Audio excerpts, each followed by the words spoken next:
अब यहाँ पे देखते हैं क्वेश्चन 16 से लेकर 32 के बीच में जो आपको क्या करना है, जो हमें ये स्टेटमेंट दिया हुआ, इस स्टेटमेंट में जो भी हमें कमियां लग रहा है उसको पूरी तरह से फुलफिल करना है। चलिए, तो सिस्टम में कह रहा है इन अ लीनियर इक्वेशन में the dash power of the variable appearing in the equation is 1। ठीक है, देखिए आप जानते हो मेरे भाई कि लीनियर इक्वेशन होता है, तो लीनियर इक्वेशन में उसकी पावर क्या होती है, जो वेरिएबल उसका वेरिएबल पावर क्या होता है, 1 होता है। क्या उसके अलावा भी कोई हो सकता है लीनियर इक्वेशन में? कोई और भी हो सकता है? नहीं हो सकता है। तो इसका मतलब कौन से पावर है? Highest power. तो यहां पे क्या लिख देंगे? हाईएस्ट, क्योंकि आप जानते हो, जैसे मान लेते हैं यहीं पर लिख देंगे जैसे 4x + 1, तो ये हमारा लीनियर इक्वेशन है, इसकी हाईएस्ट पावर कितना है? 1 है। 1 से 2 अगर 2 कर दिया तो क्या हो गया? क्वाड्रेटिक हो गया। 3 कर दिया तो क्यूबिक हो गया। 4 कर दिया तो बाई क्वाड्रेटिक हो गया। ठीक है, ठीक है। तो यहाँ पे जो होता है लीनियर इक्वेशन में जो होता है वेरिएबल्स की जो पावर होती है 1 होती है, जो कि सबसे हाईएस्ट होता है। ठीक है, उसके बाद 17 में कह रहा था solution of the equation is what. इस जो ये इक्वेशन हमें दिया हुआ, इस इक्वेशन का सोल्यूशन क्या होगा? तो चलिए इसको सॉल्व करते हैं। थोड़ा पेपर का यहाँ पे रिक्वायरमेंट होगी, कहीं जगह तो नहीं सॉल्व कर देता, तो यहाँ पे थोड़ा सा लिखिए, यहीं पे सॉल्व कर दूंगा। ठीक है, तो यहाँ पे क्या हो रहा है? 3x - 4 = 1 - 2x।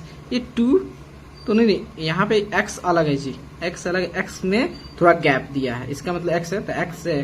तो solution of the equation is, यहाँ पे x है कि 2x है भाई? x ही हमको लगता है 2। चलिए कोई बात नहीं, 2 लेके चलते हैं। तो यहाँ पे x होना चाहिए, 2x है। ठीक है, चलिए 2x मान लेते हैं। तो 3x इधर माइनस में इधर प्लस हो जाएगा। ठीक है, तो 2x = 1 हो गया। ठीक है, इधर -4 है, इधर आ गया तो +4 हो गया। तो 3 + 2 5x, देन 1 + 5 हमको लगता है x था। ठीक है। तो x = 5/5 कितना हो गया? 1 आ गया। इसका मतलब x की वैल्यू कितना आ गया? 1 आ गया। तो यहाँ पे सोल्यूशन जो होगा इसका क्या होगा? 1 हो जाएगा। ठीक है, उसके बाद सोल्यूशन ऑफ द इक्वेशन। अब कह रहा इस इक्वेशन का सोल्यूशन बताना है, तो कैसे बताओगे? देखो यहीं पे सॉल्व कर दे रहा हूं। 2y = 5y - 18/5। कुछ और नहीं करना, इसको इधर रख दो और इसको इधर ला दीजिए। 2y 5y को इधर लाओगे तो क्या होगा? प्लस से माइनस में कन्वर्ट हो जाएंगे, -18/5 हो गया। 5 में से 2 गया, 3y होता है -18/5। अब क्रॉस मल्टीप्लाई कर देंगे तो यहाँ पे -y = -18/5। ये आपका ऊपर आ जाएगा तो नीचे आ जाएगा, या माइनस आ गया तो माइनस से माइनस कैंसिल, और 3 से 6 बार में कैंसिल। देन जो है y -y = अब y हो गया, माइनस इधर आ गया तो y = इस माइनस को हटा देंगे तो y = क्या हो गया? 6/5 हो गया। ठीक है, 6/5 हो गया। तो यहाँ पे क्या लिख दोगे? 6/5। समझ गया? अब कह रहा any value of the variable which makes the both sides of an equation equal is known as the dash of the equation। देखिए, अगर मान लेते हैं यही क्वेश्चन में ध्यान दीजिए, हमारा जो ये इक्वेशन को LHS को और RHS को इक्वल कौन किया है? ये y के वैल्यू को पुट करेंगे, LHS भी और साथ ही साथ RHS भी क्या हो जाएगा? इक्वल हो जाएगा। तो इस y को क्या कहते हैं? इसी को सोल्यूशन कहते हैं। तो यहाँ पे हमारा सोल्यूशन लिख देंगे। ठीक है, अब कह रहा है कि 9x जो होता है, 9x में ऐसा क्या सब्ट्रैक्ट किया जाए ताकि हमें -21 तो आ रहा है, लेकिन हमारा सोल्यूशन जो है -2 होनी चाहिए। चलिए, तो यहाँ देखिए, मान लेते इसको ऐसे लिखेंगे, 9x हो जाएगा, 9x माइनस, इसमें से मान लो सपोज m सब्ट्रैक्ट करते हैं तो हमको -21 है, लेकिन यहाँ बोल दिया है कि इसका सोल्यूशन जो -2 है, तो x की जगह -2 लिख देंगे। x × -2 माइनस m = -21 हो गया। 9 दूनी 18 हो गया, 18 इधर माइनस इधर जाएगा तो प्लस हो जाएगा, और इधर -m है तो इधर जाएगा तो +m हो जाएगा। कितना होगा? 3 हो जाएगा। तो m = क्या हो गया? 3 हो गया। समझ गया? तो यहाँ अगर जो है इसमें से जो होता है 3 है ना जी, 18 2 20 21। ठीक है, अगर -9x में से 3 को सब्ट्रैक्ट करेंगे तो हमारा कितना होगा? -21, जो कि सोल्यूशन -2 है। ठीक है, अब कह रहा है 3 consecutive number whose sum is 12। कह रहा है कि आपको कोई भी 3 लगातार नंबर लेना है, 1 2 3 लीजिए, 4 5 6 लीजिए, 7 8 9 लीजिए, 9 10 11 लीजिए, 12 13 14 लीजिए, 15 16 17 18 कुछ भी लीजिए, मतलब 3 लगातार जो था नंबर लेना है, ठीक है। और उस तीनों नंबर का सम जो है आपका 12 होना चाहिए। तो वो ऐसा कौन से 3 लगातार नंबर है, 3 कॉन्जिक्यूटिव नंबर है जिसका सम जो है कितना 12 आएगा। तो चलिए, हमको नहीं पता है तो हम क्या कर लेते हैं कि एक जैसे 1 है, 2 है, 3 है, तो इसको मान लेते हैं। यहाँ पे कुछ हम थोड़ी जानते हैं कि 1 होगा, कुछ और भी हो सकता है। तो यहाँ मान लेते हैं x मान लिए, तो 1 में ऐसा क्या ऐड किए, 2 मिल गया। तो 1 में 1 ऐड किया तब 2 मिला, तो हम क्या करेंगे, x में 1 ऐड करेंगे तो हमको नेक्स्ट मिल जाएगा। अब बताइए 1 में हम क्या ऐड करेंगे, 3 मिल जाएगा। भाई 1 में 2 ऐड करो 3 मिल जाएगा। तो उसी तरह x में जो था 2 ऐड करेंगे तो हमको 3 मिल जाएगा। तो यही हमारा 3 कॉन्जिक्यूटिव नंबर है। तो इसका सम करने पे x plus 1 plus x plus 2 को सम करने पे हमें कितना मिल जाएगा, 12 में। तो x प्लस कितना हो गया, 3x प्लस 3 इक्वल टू 12 हो गया। तो 3x इक्वल टू 12 माइनस 3 जो होता है, देन 3x इक्वल टू 9 हो गया, देन x इक्वल टू 9/3 कितना हो गया, 3 हो गया। समझ गया, अंडरस्टूड। तो आपका x की वैल्यू कितना आ गया, 3 आ गया। तो यहाँ पे क्वेश्चन और कुछ बोला है 3, तो एक तो अपना 3 हो गया। देखिए हमारा जो नंबर चूज किए थे वो x था और x प्लस 1 था और x प्लस 2 था। तो ये 3 हो गया, ये 3 प्लस 1 क्या हो गया, और ये 3 प्लस 2 हो गया, 3 हो गया, 3 प्लस 1 4 हो गया, 3 प्लस 2 5 हो गया। ये 3 4 5 हमारा नंबर है। यही 3 लगातार नंबर है जिसका सम जो होता है 12 आएगा, ठीक है। अब उसके बाद यहाँ पे लिख देंगे, क्या लिख देंगे, 3 4 5, ठीक है। क्वेश्चन 22 का the share of A when Rs 25 are divided between A and B so that A gets 8 rupees more than B। Question क्या कर रहा है, देखिए क्वेश्चन कर रहा है कि 25 रुपया है और इस 25 रुपया को जो होता है 2 आदमी के बीच में बांटा जा रहा है, A और B के बीच में बांटा जा रहा है, ठीक है।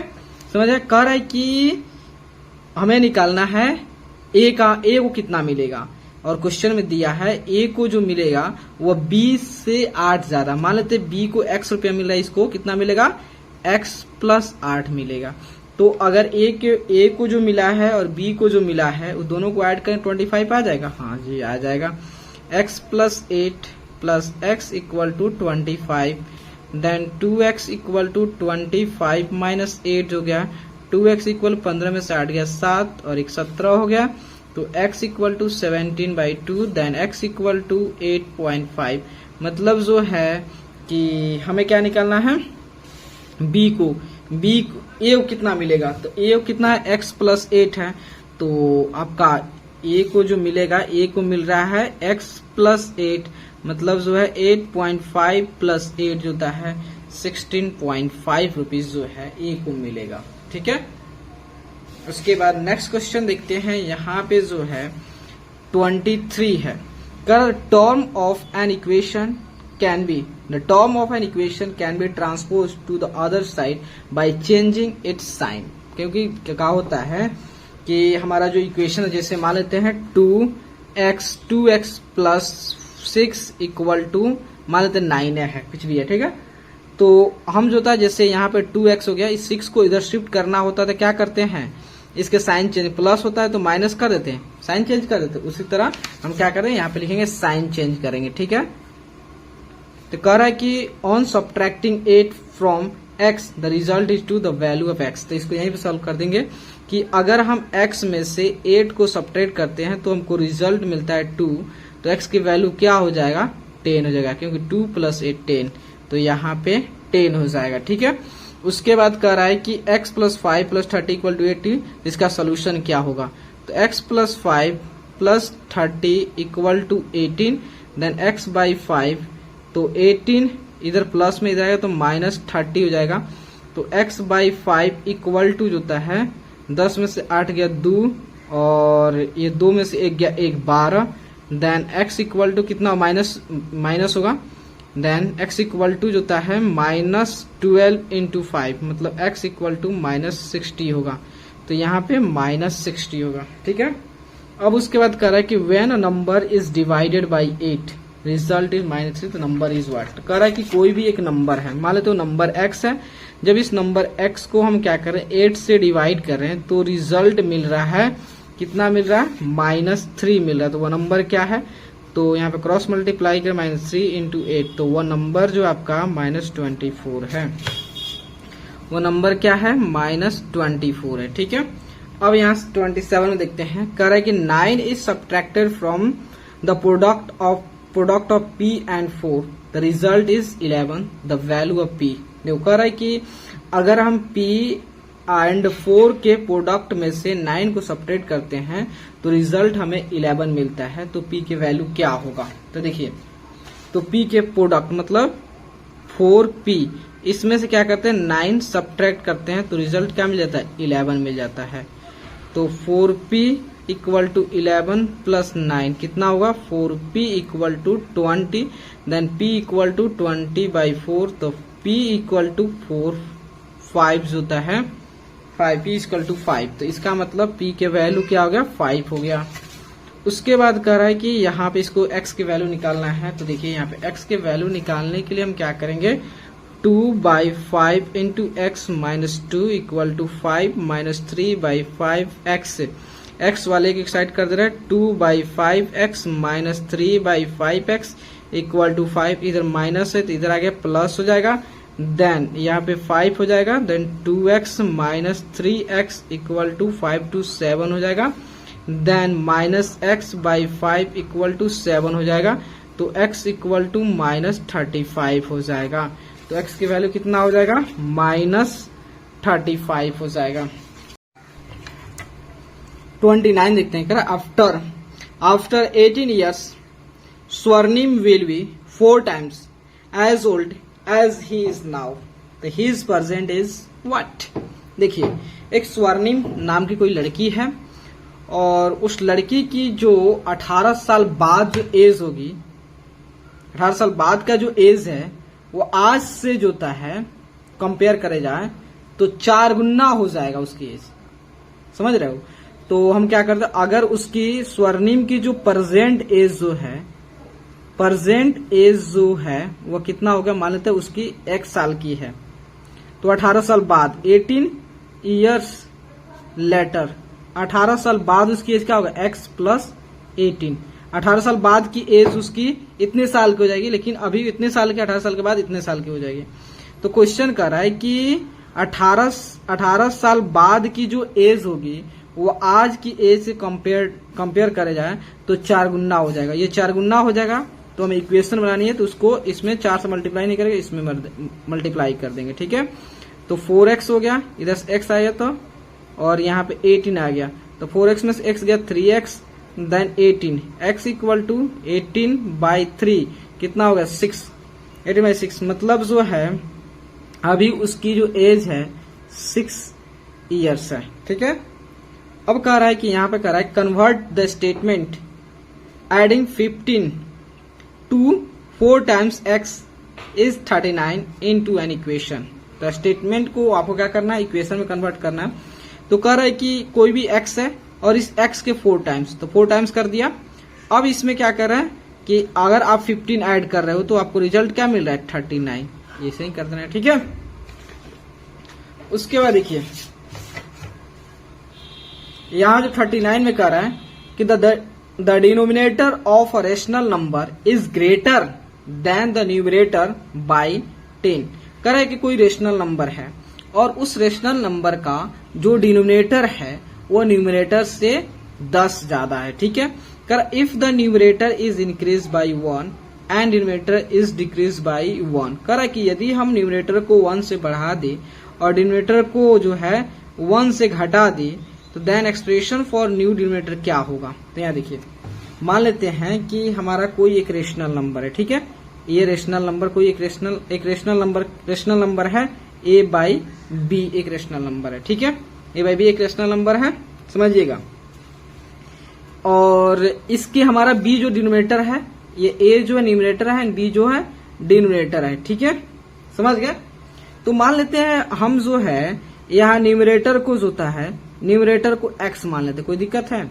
तो इसका मतलब डिनोमिनेटर जो है आप क्या हो जाएगा, तो डिनोमिनेटर जो आपका हो जाएगा x प्लस 10 हो जाएगा कि नहीं। देखो न्यूमरेटर जो है, अगर न्यूमरेटर x हो गया तो डिनोमिनेटर क्या हो जाएगा 10 ज्यादा, क्योंकि denominator of rational number is greater than the numerator by 10। मतलब अगर न्यूमरेटर x है, डिनोमिनेटर x प्लस 10 हो जाएगा, ठीक है। तो ये हमारा नंबर क्या हो जाएगा, x बाई x प्लस 10 हो जाएगा, ठीक है। अब कह रहा है कि जब दोनों में हम क्या ऐड कर दें, अगर न्यूमरेटर में 1 ऐड कर दें एंड डिनोमिनेटर में जो है, ये डिनोमिनेटर है, डिनोमिनेटर में 1 घटा दे, ठीक है। तो क्या हो जाएगा x plus 1 by x plus 9, ठीक है। x प्लस 9 हो गया। तो कह रहा है कि जो हमारा एक्सप्रेशन मिलेगा, और न्यू जो एक्सप्रेशन मिलेगा उसका डिनोमिनेटर क्या हो जाएगा, तो x प्लस 9 हो जाएगा। तो यहाँ x प्लस 9 हो गया। अब उसके बाद देखिए कह रहा है कि the sum of 2 consecutive multiple of 10 is 210, ठीक है। The smaller multiple is what, कह रहा है कि हमारे पास 2 कंसेक्यूटिव 10 का मल्टीपल है, मतलब 10, 20, 30, 40, 50 कोई भी ऐसा हो 10 का मल्टीपल होंगे, तो उसे 2 मल्टीपल है, 2 कंसेक्यूटिव लगातार का मल्टीपल, 10, 20 हो सकता है, 20, 30 हो सकता है, 30, 40 हो सकता है, 40, 50 हो सकता है, कोई भी 2 कंसेक्यूटिव होगा। लेकिन जब हम उसको ऐड करेंगे तो हमको 210 मिलना चाहिए। तो कह रहा है उसमें जो स्मॉलर मल्टीपल हमको पता करना है। तो देखिए यहाँ पे क्वेश्चन हम क्या करें कि जो स्मॉलर मल्टीपल है उसको x मान लेते हैं, ठीक है। स्मॉलर मल्टीपल को हमने x मान लिया, और बात आती है, और इसका नेक्स्ट मल्टीपल क्या होगा, देखिए 10 हो गया, 20 हो गया, 30 हो गया। मान लो सपोज डेट हमारा 10, 10 जो होता है x है, ठीक है। मान लेते सपोज के लिए, तो 10 में क्या ऐड करें, 20 मिल जाए। तो भाई x में जो होता है अगर 10 मिल जाएगा, 10 ऐड कर देंगे तो हमारा नेक्स्ट इसका 10 का मल्टीपल मिल जाएगा। ये हमारा 2 लगातार क्या है, 10 का मल्टीपल है। अब इसको ऐड करेंगे x प्लस 10 को ऐड करेंगे तो कितना आएगा, 210 हो जाएगा, ठीक है। तो 2x इक्वल टू 210 माइनस 10 हो गया। तो x इक्वल टू कितना हो गया, 200 बाई 2 हो गया। x इक्वल टू हमारा 100 आ गया। तो x इक्वल टू 100 आ गया। तो दूसरा क्या होगा, x प्लस 10 हो गया, मतलब जो होता है 100 प्लस 10, 110 आ गया। तो बताइए दोनों में छोटा कौन सा है, ये हमारा है। तो हमारा आंसर जो होता है क्या हो जाएगा, 100 हो जाएगा, ठीक है। Thank you. अगर वीडियो अच्छा लगे तो जरूर चैनल को लाइक, सब्सक्राइब, शेयर कीजिएगा।